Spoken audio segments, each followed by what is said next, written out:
Hi, Benny and Stanford. All right. Well, we're gonna just wait another minute, and before we sort of open it completely, but just to give everybody, let everybody know the chat bar is open, the Q&A is open. We'll be taking questions throughout the interview. As much we'll try to get to as much as we can. I want to welcome Damien. I want to say hello to Damien. I want to say thank you for joining us for this interview. I'm so excited. We've actually worked together before. We're going to get to that in a little bit. But in the meantime, hello, Damien. I love that image of you. That is like one.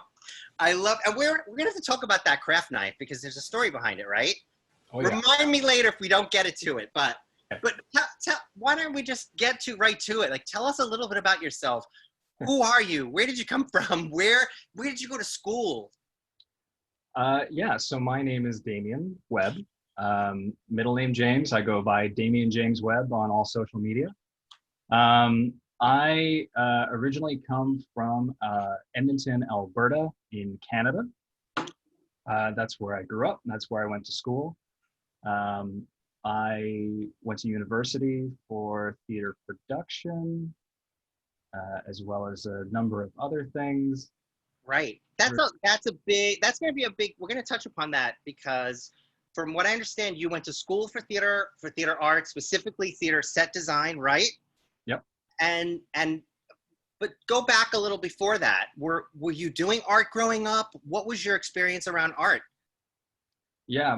So my growing up, I had a difficulty with social situations. They fit in with a lot of groups or get along with a lot of kids. So I was kind of drawn to art at a very early age, like 6, 7.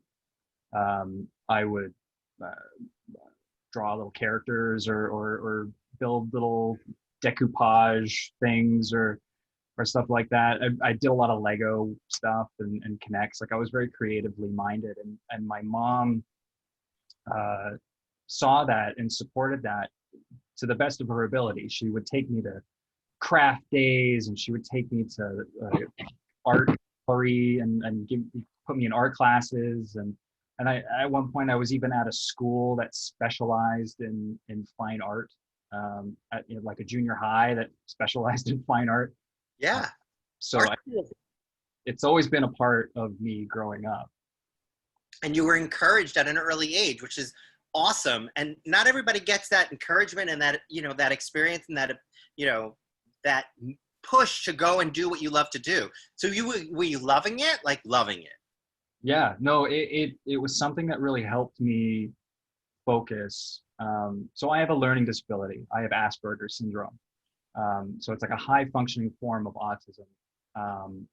And back in the day, they weren't really recognizing it as a condition. They were a lot of the times we were being labeled as ADD or something of the like. And so what would happen is we would be, given the wrong medication or something, which is what happened to me.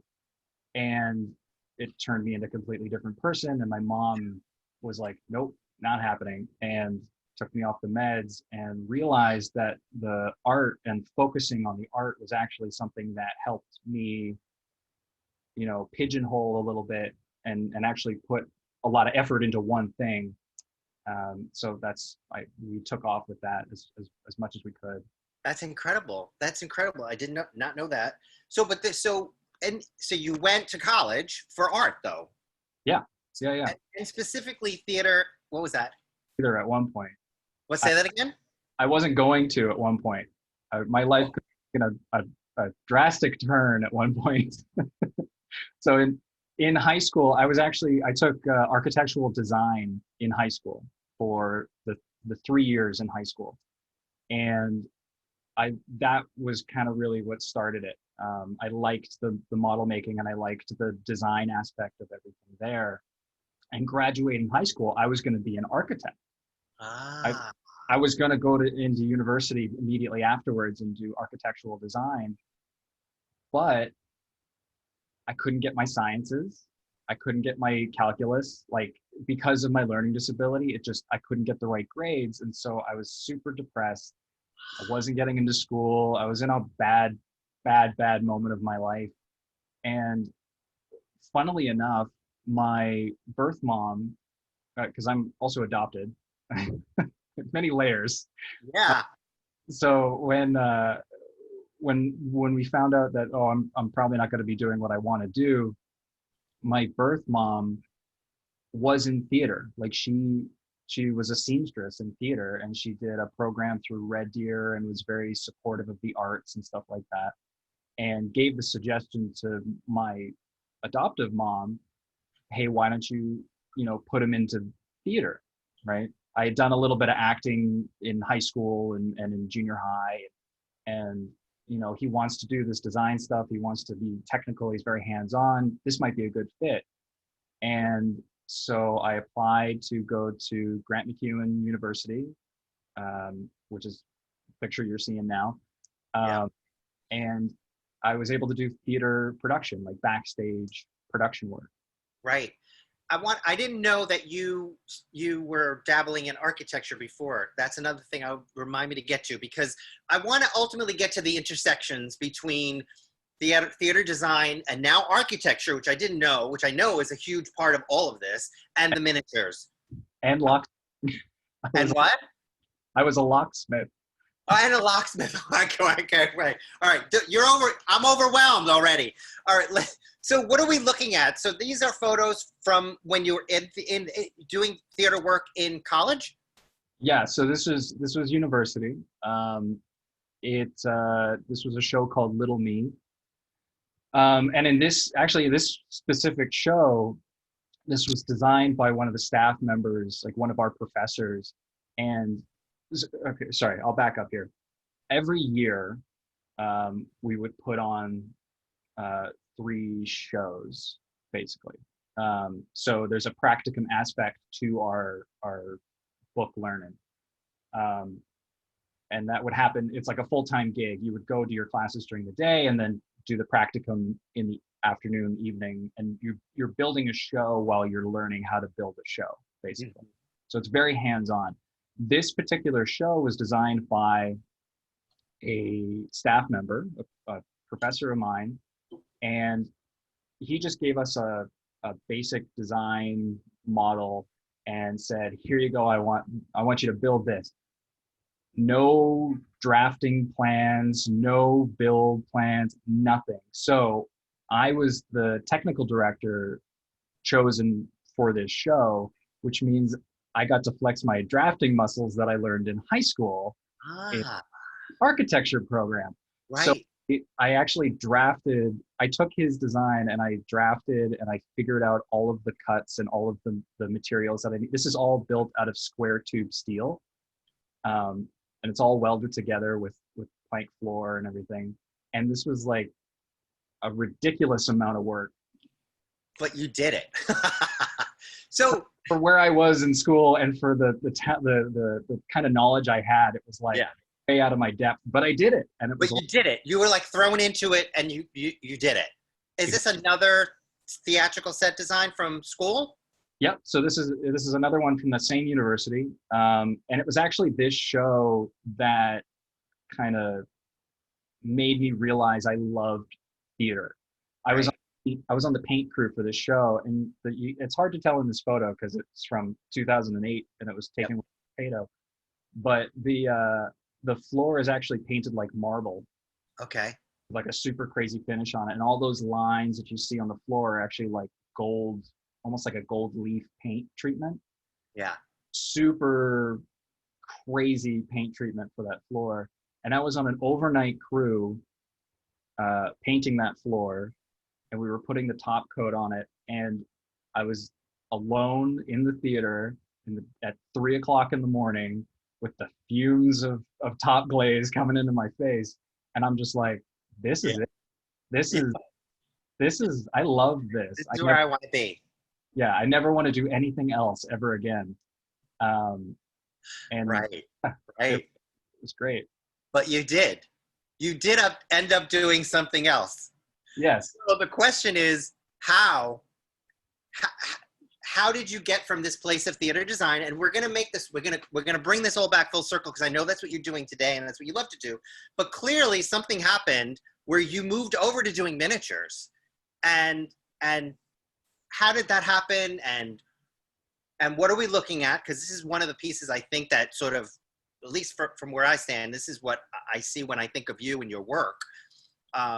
So how did that transition happen? Yeah. So coming out of university, Yeah. I didn't get work in theater. Nothing. It Right. was so Edmonton is kind of a weird city. There's a lot of fringe theater that happens there. So there is a lot of theater, but the problem is, and this happens all over the place for theater, is you have to know people. You have to be social. You have to Yes. guy that knows a guy that can do the thing, right? So coming out of university, no one wanted to call me to go and do anything because I wasn't social. I didn't drink. I didn't like Right. out. So I didn't get any work. And that was kind of it. I didn't touch doing anything after that. But I had done model making in high school for the architecture stuff, and I'd done model making in theater at university. And so it was about a year or so after we had graduated, maybe a couple of years after we graduated, and I had a ton of downtime and I needed something to do. And I was like, I'll start doing this. Like, Right. like I'm not super talented. I had a little bit of, good stuff going on back then, but I don't know what I'm doing. And there's no one around that's going to teach me. So let's just do it. And I got a bunch of material, just scrap, garbage stuff, and that I was just given. And I had some glue and a knife, which, Right. which will That knife. at some point. And that was it. That's all I had. I had a couple of things of paint, and I just started with something small and built up. Which Right. here, this was probably the first full set that I made coming out of university. Is that So right? So yeah, the friend set. the friend set was the first, and then I did. Oh no, sorry, Mulder's was the first, and I threw the friend set kind of together afterwards. These were built for a gallery show Oh. in Halifax. Oh. So in 2012, my wife and I, my then girlfriend, fiance, we got married in 2012, and we moved across the country to Nova Scotia because we felt like it. And for no other reason, Right. we just felt like it. So we moved to Nova Scotia, and I was working nights, and I needed something to do. So I kept going at the model making. And that's when my Instagram started. That's when I started taking photos every day and trying to build up some sort of repertoire. But really, it was just to challenge myself and try and get me going and working. Eventually, that led to me having one little piece in an art show at this gallery in Halifax, and then another, and then another. And then as I started getting better and better at my craft, they said, "Oh, hey, we're doing this show." I forget what it was called. It was something about behind the scenes or something. Yeah. It was supposed to be like the whole show and a bunch of different artists. It was a whole group show, and it was about like television, like growing up television in the 90s and that kind of thing. And I was like, I need to do first of all, I was like, I need to do Mulder's office, because we were like, my wife and I were just watching X-Files over again from beginning to end.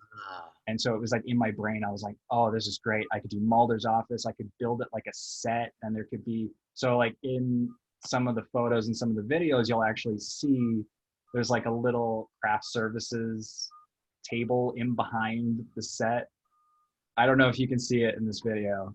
Probably not. I might have other pictures of it coming up though. So I built it like it would be a set piece, and then I took like about a month and a half to build that, kind of getting the idea of it. And then it was getting close to the date for putting stuff in, and I was like, oh no, I have to do the Friends set. Like that's going to be the iconic. Everyone's going to know what that is. Right.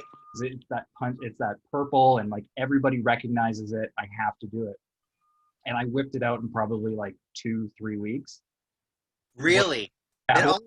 Every single day on it, and it's probably my favorite. Yeah. Thing I've ever done. Like, yeah, it's always this thing that I show people and go, "This is what I do," and they go, "Wait, is that a?" Oh wow! Like they know it. Piece, yeah. And this is Married with Children. Was this part of that show as well, or that's a different? So I did this sometime afterwards. This was actually a commission that somebody asked me to do for them. They wanted just at one point they just wanted the kitchen, and I was like, well, why don't I just do the whole set? You know, does that sound okay? And they're like, yes, please. It's great. It really is. It's great. Play for it and everything like that. But yeah. So where is this from? This one? Actually, I lied. This was the first set I ever built. So this is the first? In miniature. Sorry, I keep forgetting that this happened because it's not, I don't really talk about it too much. So this was, I can't remember the guy's name now, but it was a cartoonist who had done some really nice stuff, and I liked his work. And he reached out and contacted me very early on in me building stuff. Like I had no right to be doing this. Like I wasn't there yet, really. And he's like, hey, I have this idea for a cartoon short where it's like a physical set, but there's animated people in it. And I want to do like this radio, people calling. So this is not a set from a television show. No, this was all my own design. Oh, from the ground up. This was a commission. And what was the exercise to create what? It was, he wanted a set designed and built in miniature that he would then shoot with a camera and then overlay an animated character in the set. Interesting.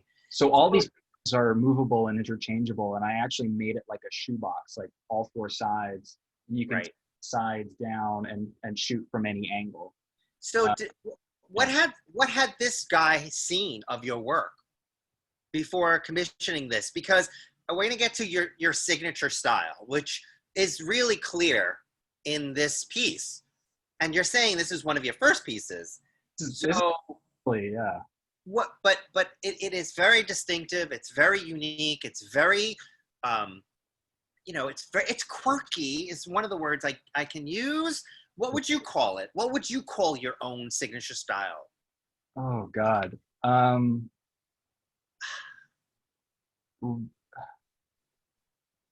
Realism without being real. I don't know. It's a play off of realism. I mean, it's a play on realism. In theater, this would be like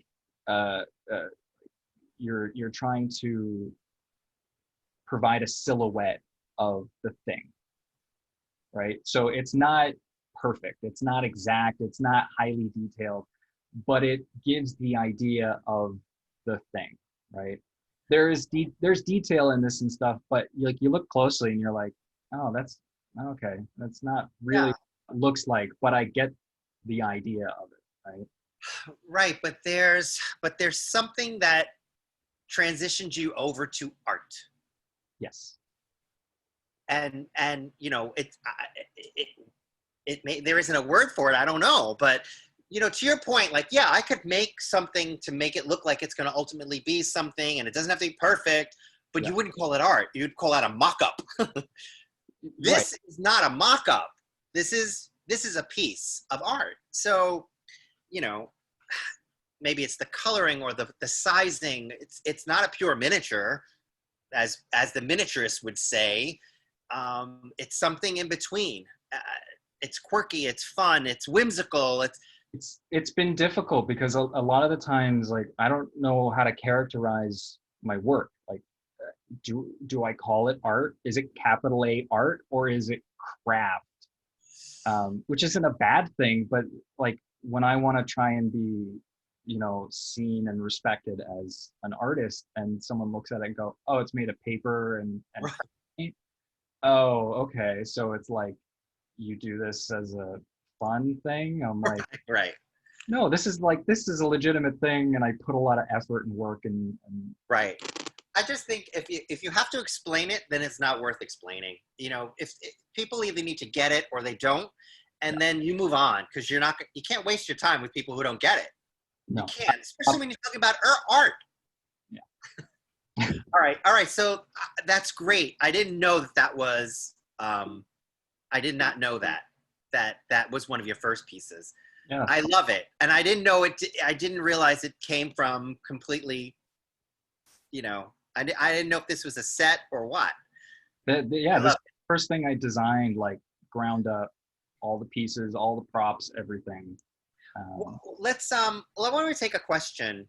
If anybody has any questions, definitely share it in the Q&A box. Actually, someone said they called out artistic realism. That's interesting. I guess somebody's, because we were trying to fight with what is this called? Like Um, of or what is the genre of this work? What is the genre? Is it model making? Is it miniatures? Is it? yeah. Whenever people ask me what I do, I call myself a miniature artist. Miniature artist. All right, there you go. It And encompasses you whatever. and you still have to explain it. That's that's the thing. You still even traditional miniaturists are constantly fighting and trying to figure out, what it is we do. Dale wants to know what types of adhesives you use and prefer to use. Okay. So preferred adhesive is, What's that? oh God, the light is gonna Yeah, blur that out. It's Lepage multi-purpose wood glue, wood glue. not school glue or Right. all-purpose glue. Not Elmer's. Yeah, specifically wood glue. I like Lepage. It's what I've always used. But I get the white wood glue. And So you're working mostly with paper, right? right. Uh, Mostly with paper. so school glue and wood glue are both PVA glues. The difference is school glue has a lot more water content in it. It's a lot more diluted, which means that it takes longer to dry. And it also means that it soaks into paper materials way more, which is, a good thing because you get more penetration and it's a more solid bond. But the problem with it is it takes forever to dry. Uh-huh. Right, right, right. This stuff probably sets up in 5-10 minutes, which is pretty. Awesome. Yeah, Um, great. it's paintable, it's sandable, and I love using this stuff, so I get it in bulk. Other stuff I use is like I do use super glues like CA glue, little tubes and stuff. Epoxies, 5-minute epoxy. It really just depends on the materials I use, but for the most part, it's that PVA, the white wood glue. White glue. All right. So what are we looking at here? So this was another commission that I did. Someone wanted something that was, it was somebody's birthday, and they Uh, wanted, you know, they were born in the 80s, so they wanted something that was kind of 80s-ish, and they had seen the other stuff I had done. Like I had built, I had done like the proton pack you see in that corner there. I had done another proton pack before, and I had done a hoverboard before, and she's like, could you do something like this? And I thought, well, maybe we can make it a little bit more interesting and a little bit more kind of a thing. I was like, why don't I do like an 80s basement, like you would picture in your head, like a yeah. Wayne's World type basement. You go and hang out with your friends, and so this is what it turned into. And I kind of put a little bit of everything that was in my childhood, what I remember growing up and being in basements, and there's a VHS player and a bunch of numb tape. My favorite part of this is that the pink fiberglass, what is it? It's like insulation foam. Insulation. Awesome. So this was a commission. You talked a little bit about how you started once and then you got better, right? Did I hear you say that you improved your craft? Yeah. Talk a little bit about that. What were some of those improvements? What are the things that you zoomed in on that you got better at? So a lot of it was just what worked and what didn't in regards to like use of material and adhesives and just like the technique in general of like how to put two things together. What looks good at scale, because a lot of the times people don't realize is you have to you're actually changing a paint color when you make it in a smaller scale as opposed to a larger scale, because light reacts to it differently. So yeah, it sounds weird, but no, it works in theater all the time. Yeah. You have to be very careful about when you scale up with paint stuff. So it was a lot of that, a lot of color mixing and stuff, which I had already kind of known in university, learning that in university, but it was just, general knowledge. I still had stuff to learn. Talk a little bit about the scale. Talk a little bit about working in scale and how you got better at scale. What were some of the things that you learned along the way in working with scale and how you scaled things up or got better at scale? What were because this is work, this is universal to all miniaturists, whether you're a collector or not, because the reality is, one fraction of a fraction of a fraction could throw everything off. Yeah. And even within your own signature style, I bet it changes the dynamic when you're a little bit off. So what have you learned?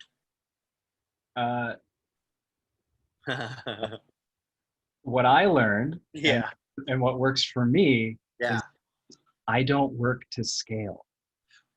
Yeah, but there is a rhyme or reason to your work because it all works together. It does. So it does. Don't ever work at a particular scale. Never.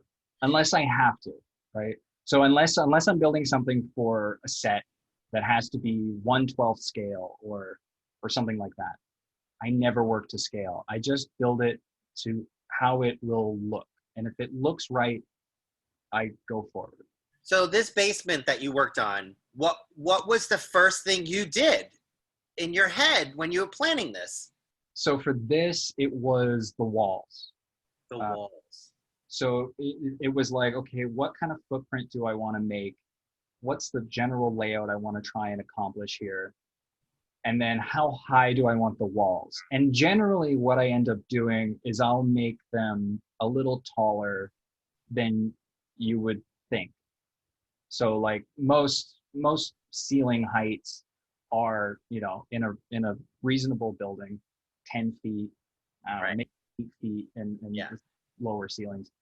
But I'll go a little bit higher than that. I'll just kind of fudge it a little bit, make it 12 or 14.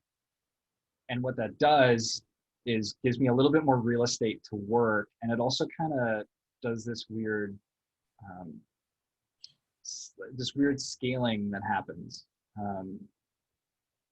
Like puts it all in a bubble, or frames it? Yeah, almost. It kind of just evens the scale out a little bit. So even if I'm off, if I make something a little bit too big or a little bit too small in the scene, there's something about the walls being just a little bit taller that kind of makes So if we put this piece up against the Friends piece, up against some of the other set pieces, they would be all different in terms of scale and size, wall heights. Interesting. So that's the secret. That's the secret, is that you don't work specifically to scale. You make it all, that's pretty awesome. So what it allows me is not to be so particular about my measurements, right? I can be a little bit fudgy with it, and I can do things that, I don't have to be, like, if you look at this, like you're looking at this trailer. Yeah, we're transitioning. Yeah. The logs are huge. Right. Right? Right. Compare them to the size of the door of the trailer. they're insanely big. Like Right. no one's using that for a fire. But looking at it, looks great. It looks Right? great. Translates nicely. And that's really what I'm all about. Right, right. Well, I think that that's what brings in the whimsical factor, and you know, and the quirky structure and all of that. First, when I first started building, I was very particular. Like I was trying to be um, like very fine detailed. You know, I was trying to be like Ryan Monahan or something. Like Ah, I was very inspired by those kinds of builders, those kind of miniaturists. right. So I started being very like dirty paint jobs and trying to be very realistic. But then as the years went by, I was like, no, this needs to be more Well, you astical in a way.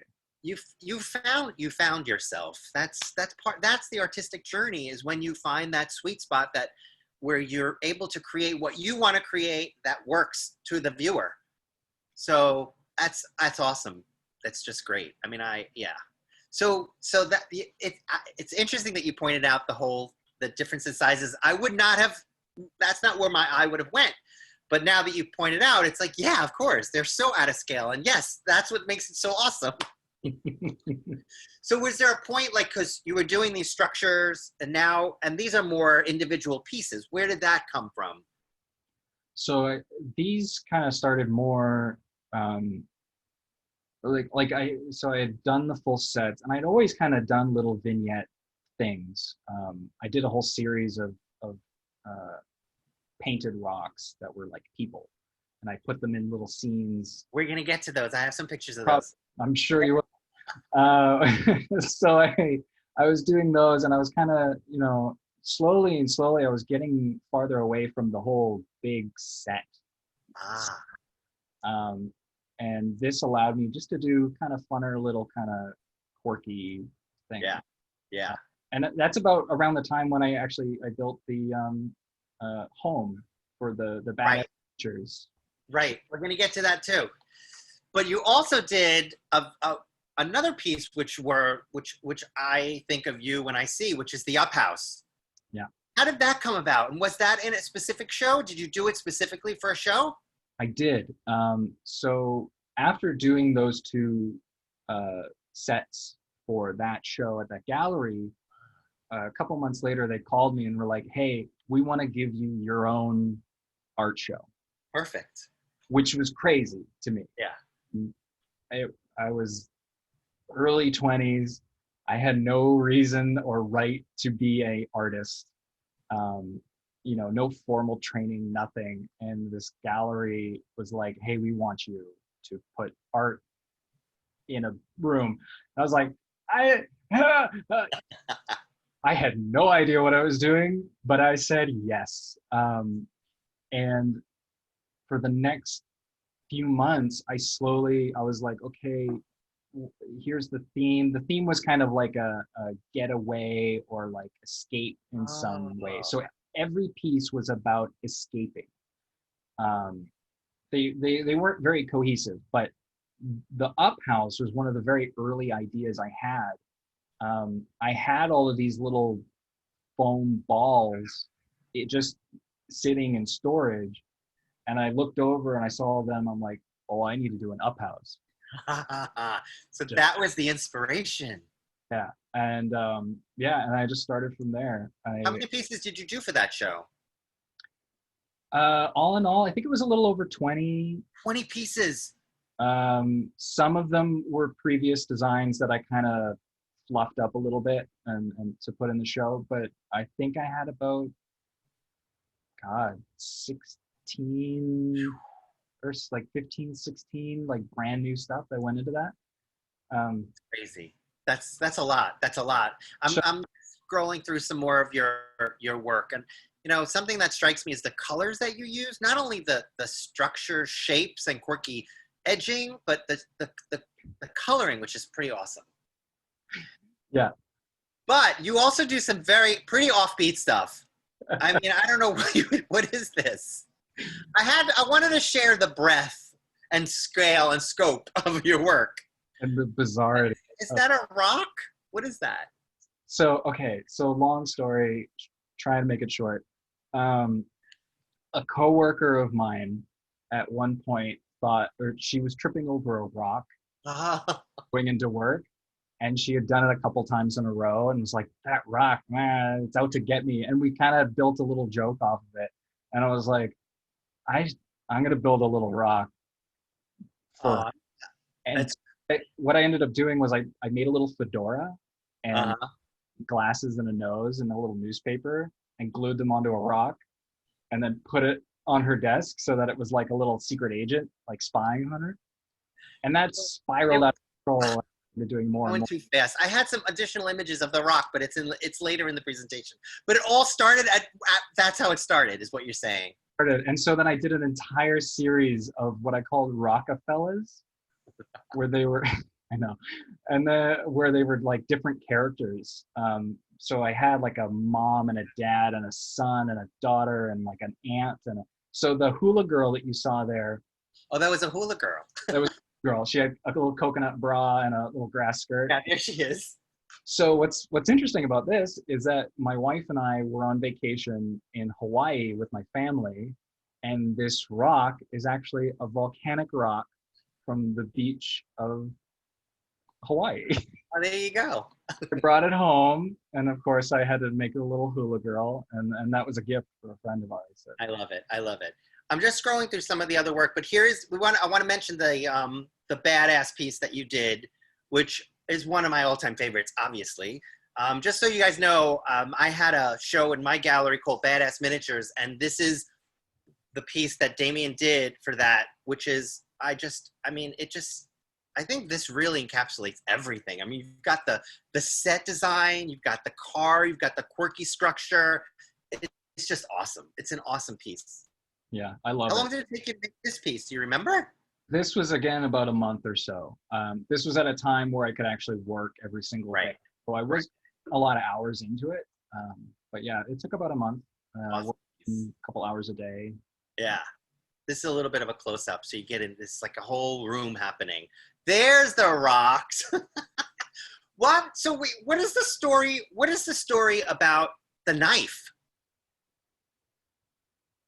Oh, Steven? Is it? Oh, the knife has a name. The knife has a name. His name is Steven. Steven. What's up with Steven? So I've had this knife since high school. This is the knife I started building models in Your architecture knife. class in high school. Right. Then I had it in university, and then I had it after university. And slowly over the years, it's been marked up and it's had scratches on it. He's got a little nameplate now. I've modified it a little bit. So I really like, sorry, I'm brand biased here, but I really like Olfa knives. Okay. These extendable knives. Yeah. Um, I don't like the slidey Well, mechanism. that doesn't slide. Yeah, I like this. It's like a twisty, lock it down. It's just a nut, like just. Right. But what happens is, like, when I'm working, sometimes I need the full length of the blade, and sometimes I just need a little bit of it.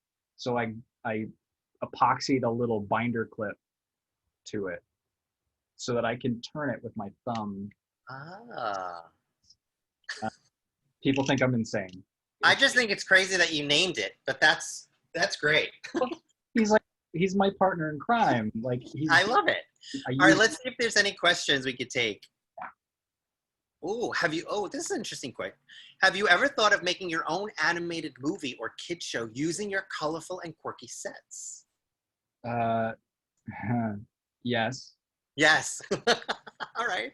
Never happened, but I really want to do. I want to do a short movie. I've thought about it forever. Yeah. A movie about Mr. Rockefeller, and like his journey. Yeah, like starting on the beach, and like a little kid comes and picks him up, takes him home, and he's his pet rock, and the pet rock grows up. Like, what happens when pet rocks grow up? What? He's gone to university, and then like it flashes forward, and he's like he comes home from work and he hangs his little hat up on the thing and comes in and kisses his wife and like falls asleep on the couch. I don't. Well, I hope that happens. But your love of theater is really what drives you these days, right? Yeah. Yeah. So I swiped this off your Instagram. Yeah. Tell us a little bit about the process of creating a theatrical set design, and how does miniatures play into that? Do you always do a miniature model before you? Obviously, the when you were in college, you went right for the big, but usually you start with a model, right? Yeah. Well, necessarily we didn't always start with the big scale. There's always something, whether that's a physical, like a card model like you see here, or Right. the white paper model. Like sometimes you'll just get printed sheets that people have stuck to foam core and then stuck up in a theater box, just so you can kind of understand the scale and idea of it in the space. A lot of the times now, people will just do a 3D model, like a rendering, Yeah. and it's very useful. Right. But I love building the physical models. So Right. yeah, so we always start with building something in a scaled space so that you can understand like where your sight lines are and where your lights can hang or can't hang and that kind of thing. Yeah. So you're doing this full time. Are you making any space for miniatures? Like where do you miss the miniatures? Are you still doing miniatures? Like where is that? So yeah, I try. You Uh, try. I don't have the same kind of time like I did a couple of years ago. Like for a good solid 6-7 year period, that's all I did. I Yeah. have a menial job, and then I'd come home and work on this, every single day. And so I had a lot of output. Nowadays I don't, because I'm doing something that I still very much love Yeah. and that inspires me and gets me going and gets me up in the morning. But I Tell us still a little. love doing miniatures. So you're working obviously in full scale. What are these images from? So this is from school again. Oh, also from school. Yeah, sorry, I had these in folders when I sent them to you, and then things got Oh, weird. it's all good. Anyway, so also from school, this was a large scale prop basically that I built. It was a Jeep. It But was you could see hints of your style in this. This is not. It started a while ago. Is what we're saying. yeah, Right. basically, yeah, yeah. All right. So what's next for you? What we actually I thought that I swiped this also from your Instagram, Yeah. because like what people love to know, what are your favorite tools? Obviously, Steven is your all-time favorite tool. What other tools? We know what glues you like. What are your all other go-to tools? Okay, so Yeah. again, 18. I use an 18 millimeter pistol grip ratchet Olfa knife. Regardless, no matter what, most of my cutting's done with this. A good metal ruler, Mm, not only for measurement but for actually cutting against to make cuts. right. I have this specific one from Westcott that actually has a hard square corner. A Yep. lot of times you'll see them now, they have round corners. I don't deal with that because I use it as a square almost. So I use that all the time. A good cutting mat. They're not expensive. Yeah. And that's it. Yeah. Really, That's the majority of what I do. Yeah. All right. Let's see if we have any other questions before we move to wrap up. Oh. If I wanted to get into, Kelly wants to know, if I wanted to get into miniature modeling, what are the first couple of steps to successfully start? Great question. Yeah, I get asked that a lot. Yeah. Because people see my work and see that it can be very accessible because it's not super fine, super detailed stuff. And I always say, like, use what you have. At first, like when you're starting off, use what you have. The simpler, the better. Don't go too complicated at first. But the biggest thing is just to try it, just to do Yeah. it. Yeah. Find something that you like, something simple, and try and recreate it, in a smaller scale. Don't be too, about the numbers. I'm biased on that situation, but Right. oh, Right. don't be too precise. You don't have to, it doesn't have to be perfect, but like if you have a hot glue gun and a pair of scissors and some corrugated cardboard, you're halfway there. All Like right. just do it, you That's know. good advice. That's good advice. All right. So another question. What's next for you? What's on your bucket list? uh, bucket list, make the Rockefeller TV show. Got it. I just finished a piece actually that's going into an art show. That's a provincial art show that covers the entire province called Art Now. Awesome. If anybody's interested, you can go to artnow.ca. It Yep. opens in a little over 2 weeks, and it's artists from all over Saskatchewan, and they're put up by galleries. The galleries fund the artists putting the pieces into the show, and it just allows us to kind of put work out there. And I did a piece of a local building here in Regina, which is where I now live. I don't think I said that. And so yeah, that's going to be out in a couple of weeks. And What is the piece again? It's a miniature version of a building in your town. yeah, so there's a place in town called Mr. Breakfast. Okay. Oh yeah, I didn't know what that was. It's an all-day breakfast joint, and anybody here who lives in Regina knows it. Oh. So I thought, okay, I'm doing Saskatchewan art to Saskatchewan people. Let's do something that people in the area will recognize, and so I did that. So actually, so they can see that work on. That's the latest postings that you have on your Instagram account. So how do people follow you? So you can go, most of my stuff is on Instagram, but I dual post to Twitter and Facebook as well. So wherever you like to find your social media, I'm usually there. You can find me at Damien James Webb on all social media platforms. Beautiful. Yeah. Fantastic. Great. All right. I mean, let me just check and make sure there's no other questions. Someone wants to know if you post tutorials. That's a good question too.